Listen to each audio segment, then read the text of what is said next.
Now, what can we expect to come out of this year's China-Africa Summit? Hannah Ryder is helping provide insight. She is the CEO of Development Reimagined, a consulting firm focusing on reducing poverty, particularly in Africa. Hannah, welcome to the show. Thank you for having me. What do you think this summit this year can achieve at this particular point concerning China and especially Africa's development goals? Yes, well, this year marks the 18th year of the existence of the Forum on China-Africa Cooperation.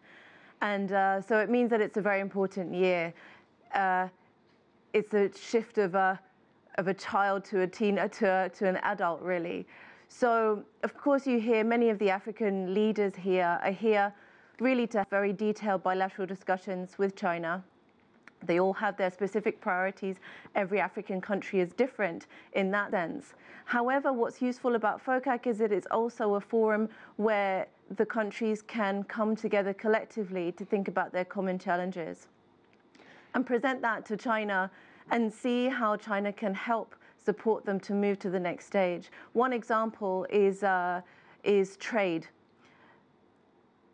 40 of the 53 African countries that have diplomatic relations have trade deficits with China. This is a collective challenge. It's not just for one country to sort out on its own. And in that sense, the role of FOCAC is very important. The role of the African Union in presenting the goals and ambitions of the continent as a whole is also really useful.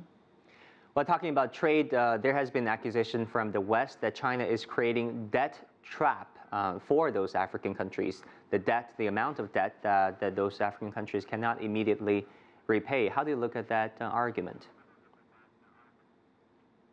The first most important point to be aware of is that Africa really needs a great deal of financing. It's been estimated that it needs over 130 billion US dollars per year, and most of that African countries will not be able to finance themselves. So to suggest that there's a need for reduction in the loans that our countries take is a real problem. However, the question is how they can take that in a way how they can get that financing in a way that meets their needs better. And of course, that's where China can play a role. That's where FOCAC itself can play a role, so that the African countries can say, these are the terms that we want these loans. These are the terms that are going to meet our needs in terms of job creation, in terms of environmental ambitions, in terms of making sure that the local materials are used, for example, in infrastructure financing.